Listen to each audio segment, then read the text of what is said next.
It's the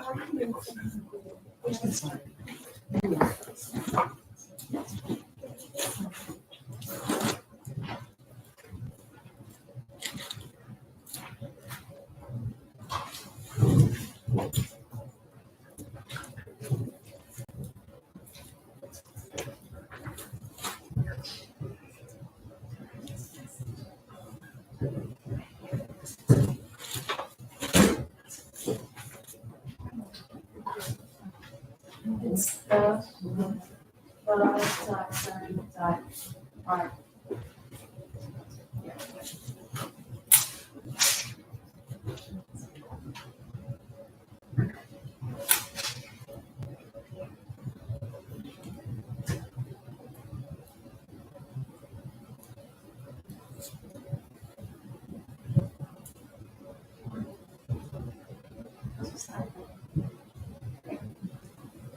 We'll just get started now. So, good afternoon, everyone, and welcome to Inspired By. Inspired By is a series of conversations about business design and creativity, and they are conversations for the curious like you. Thanks for coming.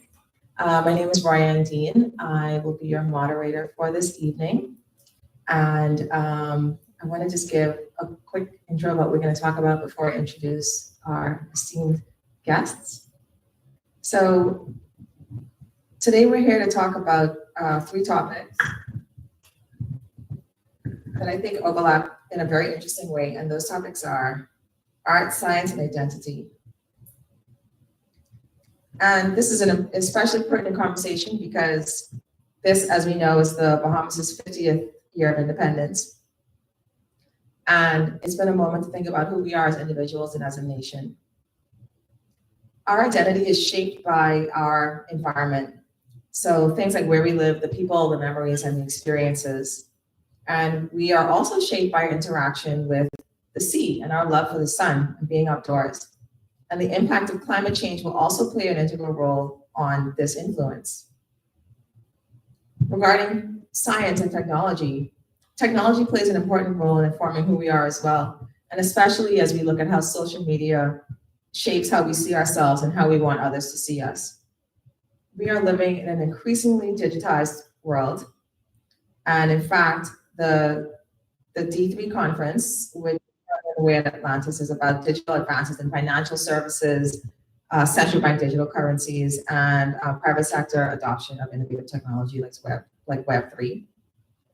And through it all, because this is inspired by, we're going to explore the role of art in helping us to interpret the interplay of these areas. Art has a way of adding meaning to our lives by enabling the expression of things that we cannot articulate, or it's giving voice to issues of social importance that define us as individuals and as a culture. So with that said, I'm very excited to have with us today our guests for the talk this evening, two assistant professors at the University of the Bahamas.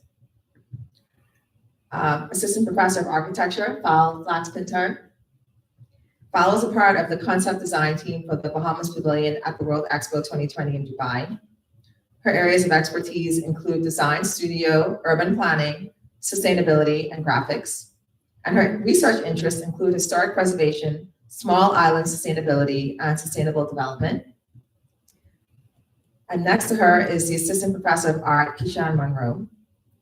Kishan Munroe is the Head of Visual Arts and Design at the Head of Visual Arts and Design Department at the University of the Bahamas.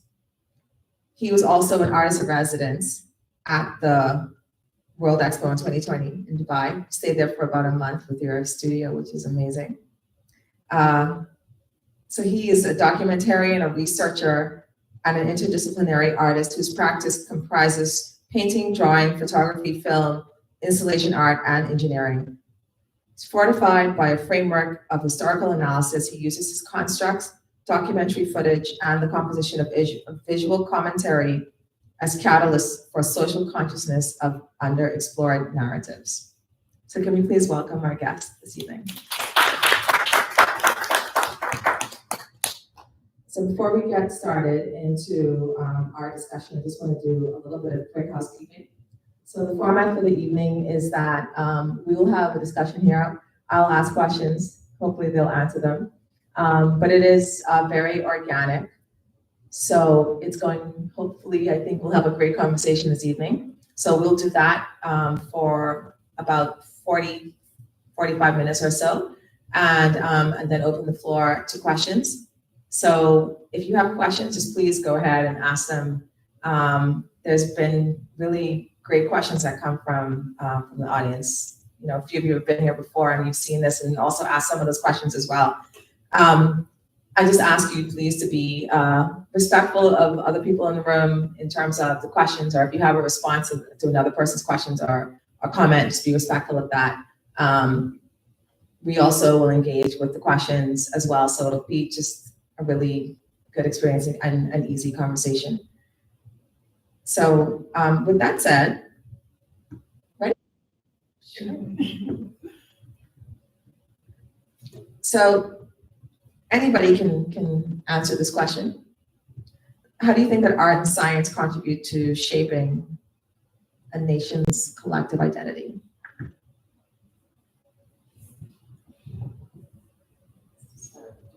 This is not a time to be polite.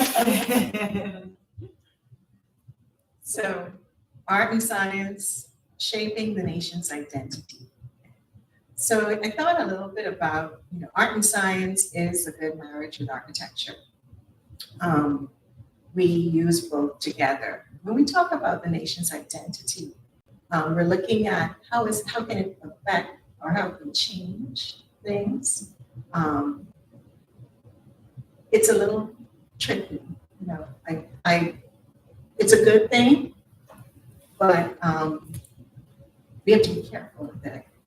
You have to be careful who is managing, who has control over the technology that we're using when we talk about the nation's identity.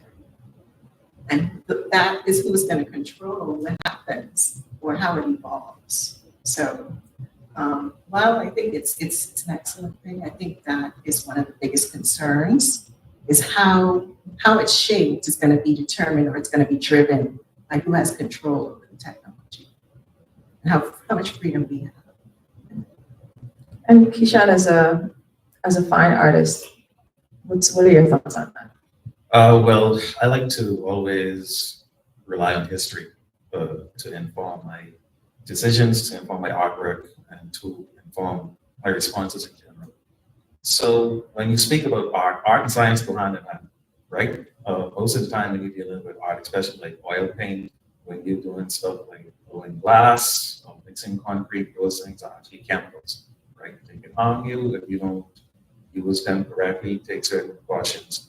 And if you do research on the history of these mediums, then you would realize that they come from actual science experiments, explorations. So the history of science, the history of explorations, whether it be explorations for cartography, exploring new lands, exploring the ocean, exploring space, they always carried with them persons who could help visualize the data, right? So before there is a nation, there's a world. And speak about the collective. So at the base of it, before you have a nation, you have human beings responding to their environment, right? So when you look at those cave paintings in various parts of the world, they weren't a part of a nation. They were a part of the human collective, one world. So nations can be birthed and they can also die. There are nations that have ceased to exist, right? And so I think that's where the intersection of what I have to say meets with what Val spoke of. If we're not careful about how we deal with technology, I'm speaking of modern technology, right there. Like even now, when you look at recent history with the presidential elections, with protests around the world that were started using various social media platforms, right? There is a lot that has been done using social media.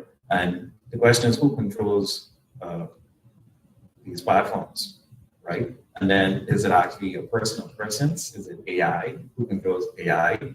And so I think that, to get back to it, art, you need art, right? Art is communication. Art is expression, right? And in the Bahamas, we're still trying to figure out, in my opinion, we're still trying to figure out who we are, right? So we are 50 years of independence, and we're still trying to flesh out certain things.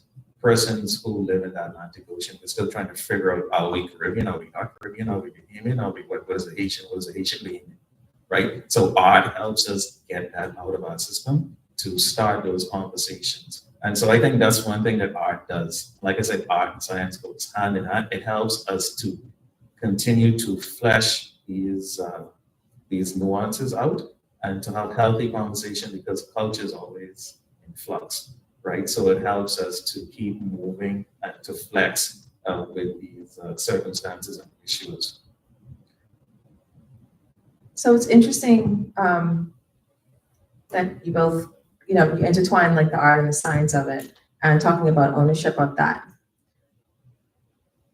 So as an educational institution, as a tertiary educational institution, then I think it stands to reason that UB plays a big role in terms of either developing the people that will create this narrative and not necessarily own it in the way that somebody owns a tech company does, but they can help to drive that, right? Where do you see the University of Bahamas in terms of helping to shape that? And I suppose asking that in another way would be, do you think that artists at this point in time in the Bahamas are really helping to shape our identity? And same thing with architecture, this type of design and the science that goes into it. How do you think that that's playing a role in where we are now, and where does UB fall in helping to create and helping to develop the skill set and people who are studying that so that they can kind of drive this narrative? I think our department definitely provides an opportunity for exposure, first of all, exposure to different challenges. So a lot of our students are having to come up with solutions. For instance, looking at smart cities, for instance, I take that as an example. Students looking at what are the implications of Bahamas adopting smart cities. So understanding that if we do implement certain things, how is that going to take away from our culture? So again, our identity, do we want, how are we going to evolve? We want to evolve, but what are we going to evolve into? And I think it's forcing them to ask these questions and look at just the way that they're working with technology, with, for instance, building systems. Building integrated modeling systems, for instance, which is it's a platform where when we're drawing buildings, instead of working two-dimensionally, the building is coming together three-dimensionally with all facets working together. So, for instance, if you are doing the floor plan, you're also working with mechanical engineer, the electrical. You're taking into consideration all aspects at once. It's called integrated design. So doing something like that, and that is pretty much the top use of technology, and we're really encouraging students to do this right now. It forces you to look at things not just from your standpoint, but coming together and everybody having some input in what's happening at once. So making sure that we stay cutting edge, making sure that we stay on top of things. The latest technology is important for the students to be able to share their ideas, and to offer what they have in terms of what they see or that is needed for the Bahamas. I think that's interesting that you mentioned that this idea of staying on the cutting edge when you're producing something, because the architecture of the city really, in part, defines the city, right? And how people behave in that space, and that ties into the identity. But I believe that the idea of these students that are working on something that is cutting edge, they're working on something that, in the grand scheme of things, hopefully it helps to make wherever they're living, and hopefully that's the Bahamas, helps to make it better. And do you think that this would help to drive a shift in how they think about the country and the sense of like self-identity? So I'm asking in the context of like, when I was in high school, I just remember thinking like, I feel like this isn't it, like I feel like whatever we get is like a little bit behind what's happening in the US. So how do you think that will manifest itself in their identity? So it does leave something as there's more to be desired, but I think that it's up to us to make sure that it's not so far behind that they don't want to come back, because they are going to explore. It's just, and they are going to understand where we are in position to everybody else. So that's one of our responsibilities as well, is to upgrade. And unfortunately, it takes a while for that to happen, but that's something that we really need. Do you think that these kind of scientific advancements can influence the way that they think about art? So you mentioned the integrated planning. Integrated design, yeah. Is there anything similar that's happening in the art world that helps students to think in a different way, and therefore kind of helps them to redefine who they are as artists, and in turn that kind of trickles down to how we think about ourselves as a culture? Well, I like to think about everyone as an artist, right? Because in my foundation drawing classes, for example, when they come into my class, usually a person's coming with these bars, I can't do this, I can't do that, I can't do this, right? And I keep telling them, your body does whatever your brain does it to. So the first thing I do is I train them how to think, right? Whatever your mind tells your body to do, that's what it's going to do. So if you tell your hand, you can do this, you keep practicing it, dexterity, etc., you will do it. So you could come in from business, you could come in from the medical field. What I teach is creative problem solving, right? And so that is something that is needed across the board, no matter what field you're in. You're a human being, you're going to respond in certain ways. So as a Bahamian, you're going to respond to a certain reality in a different way that somebody from Chicago or New Zealand won't, right? So that is what makes you unique as a human being in this space, in this context, right? So now we have the reality of artificial intelligence. And so it's like fighting the ocean at this point, right? You could fight it, or you could learn how to deflect it or work with it. And so a lot of institutions are trying to get their students to stop using it. Of course, you don't want to use it in the wrong way, but in the field of art, design, and creativity, it's very important that at this point in time, when everybody is still at this very formative stage, they're not writing code, but they could learn how to use this technology to better themselves, right? To learn more about the world. And we are at a place globally right now where you have more open source applications, software, etc. So you could be in a part of Africa where you don't need software that used to cost $10,000, right? You could have it for free, right? And you can also build. And so things are getting cheaper, things are getting greener, things are getting smaller. So now in my class, the things that we're doing today on the cell phones, you couldn't do that even before the pandemic, right? So what happened during the pandemic, the world shut down, but in the field of visual arts and designs, like the museums, the major museums, etc., opened up. And now you have more access to virtual reality tours. So we could take a tour in a museum and a gallery without necessarily physically going there, right? We have more access to high resolution imagery, right? You could download, you could zoom in, you could print, right? So that's access to more content, right? And so in terms of technology, I find that students now know more about Bahamian art because now it's more available, not only Bahamian art, but art in general, because now these galleries have opened up. And the reason they have opened up is because globally, people have seen the need that they want to survive as institutions. They have to digitize these assets, right? And make it available. The same thing is happening in architecture too. So our classes have done tours with buildings in North Carolina, all over the US. And we actually, it's almost, you see more actually with the virtual tour.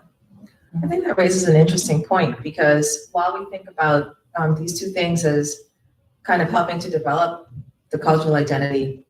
What you described just now seems like it could be a way of helping to preserve it, right? So it's educating about it, and then the more people are educated about it and interested in it, then it's kind of like this desire to preserve it for somebody else, for future generations to consume. Yeah, I think it's extremely important, again, because Val and I had a conversation on this recently. And I know in my work for the last decade and a half, I've been documenting the aftermath of the major hurricanes in the Bahamas. And so I have an extensive archive of imagery, photographic and video imagery that I could pull from, right? And it's very, very important to digitize, these assets, these cultural assets. What did this space look like before? I need my important documents, right? Putting them in a Ziploc bag just isn't going to cut it the same way any longer, right? You could even preserve people because people die, right? AI is doing that. Yeah. You could actually interact almost as though that person is live right in front of you. So that is also something I think that we need to preserve because we recently have lost like a lot of very, very influential persons who have done like so much for this country, right? And so what if we could preserve them, their statements? I'm not just talking about books, right? And so that is actually national identity. That is the nation. Those are the pillars of the nation. And what if you could preserve these persons or aspects of these persons and create a library, so to speak? And then that would tap into the actual university because you would have that library at the national university where you get a chance to see or to engage with that aspect of our national identity. I'm not just talking about video and photo. I'm talking about interactivity. Yeah. Yes. I've seen something like that. I think there's a Jewish foundation in the States that's recorded people who survived the Holocaust, just about their experiences, so that in classes and in exhibitions, people can interact with them and ask questions and they can answer, but that's all through AI. So now that you mention it, is UB planning to do anything along those lines? Well, I use it now in my class. So not only AI, but augmented reality as well, Yeah. right? I think that is very, very important. So how do you get persons to understand the reality of a major point geometry that was here for 300 years, was just bulldozed? You can't see it. It doesn't mean anything. What if you hold up your phone and you could actually see the tree, right? You could see the tree there 100 years ago. You could see it there 200 years ago. Like you could do these things, right? You can use AI in Photoshop, AI on your phone, right? So things photographers used to have to do, you don't have to do that. You do it on your phone. You don't need actors in movies any longer. You don't need a backdrop. You don't need digital painters in movies any longer. You don't need voiceover artists any longer. Like all of that stuff could be done. I'm so glad you're not at the negotiating table with the recent strikes. Yeah, we don't need artists anymore. So why don't you just leave? But I'm just saying that is the reality of Yeah, where we that's where are we are. at right now. But there's always a human component that is always needed, no matter how much automated experiences you could create. You always have to have that human element.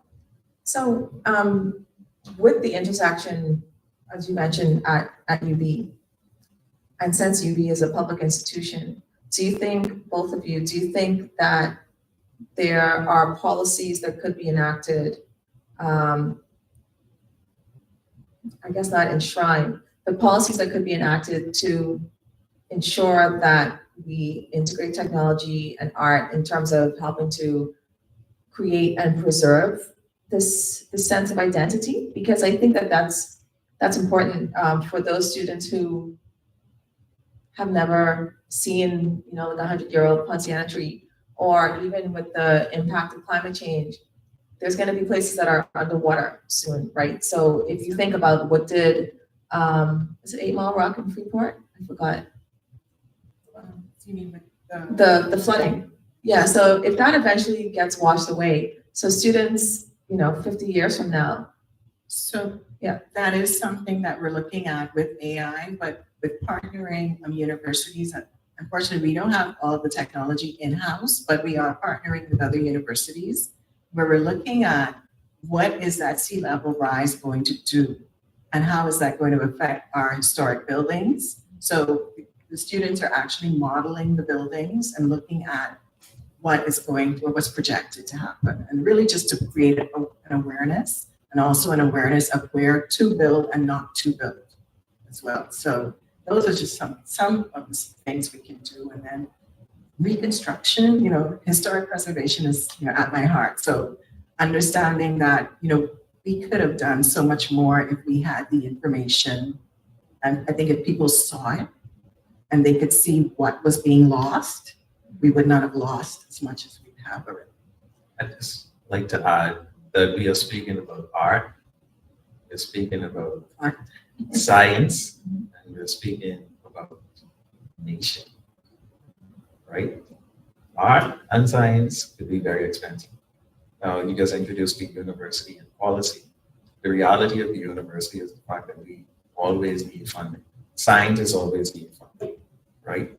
Artists always need funding, right? These things just don't happen because you have good intentions or because you have passion. The reality is money makes things happen, right? And so I think that is another thing that we need to think about before we even take discussions too far, is the reality of where we are as a people. Are we willing, ready, and able to contribute to facilitate financially to making these things happen, right? There's a lot of things I wish and I hope, but I just can't manifest because I can't take wish and hope to the bank. Like people don't, I can't exchange that wish and hope as easily as I could a couple $1,000, right? And so that is the reality. So we could sit down, we could speak about all of the best concepts in the world, but if you don't have the money to drive it, right, then still talk, right? We need action. And I think we have national development plans. We need national actions, right?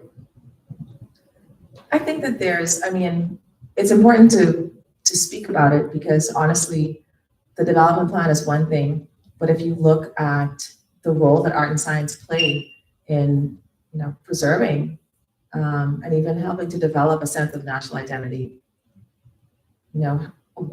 has that been a topic in the National Development Plan? I don't think so. So I think it's important to have this conversation and have that information come together so that there can be some sort of planning, and maybe that funding is not coming from the government, right? Maybe that's coming from public-private partnership. But should it come from the government and we speaking about the nation? Why should it come from somewhere else if we speak about the nation? It can come from a fund. So if we think about the development of art in larger countries, right? Let's even just look at New York, because that's like a mecca for art. Some of that money comes from foundations, right? So the money that supports galleries and shows, they come a lot from foundations. Some of it comes from taxes, like city taxes. But that's when you have a critical mass and you can spread that out, a little bit of money, $1 here, $1 there, or 50 cents here, 50 cents there. But oftentimes it's private funds, and it may be a combination of the two. But the idea is that you start from somewhere. I'm speaking as an artist who deals with science, not only in the environment. So when I speak, I'm not only speaking about locals. Right? Yes. Like it's always, to a certain degree, a need or this want or a lack of finances, right? It's always scientists striving to get more money. They've been screaming about climate change for forever. Yes. Right? We need more financing for this happening. Did they get it? Not usually, right? There's always room for more, but I just find that is one thing that is always the reality. These things are sometimes very it's a expensive. fact of life. Yeah. It is expensive, and especially like in terms of like money from the government. This is a very esoteric conversation, right? It's like there are real needs in terms of like social security and social needs that are going to take a higher importance. Take more precedence in this, but still, funds are out there, and it is not until you actually set a foundation for how you want to move forward. As you said earlier, you need to get your hand to do what your brain wants it to do. You have to practice it and train it. So you have to have that conversation so that you can make the case for it and build that foundation for some type of funding. So another question, Val, you mentioned that your students are modeling buildings in the case of flooding, which seems to be the path that we're on with climate change. How do you think that influences how they think about themselves as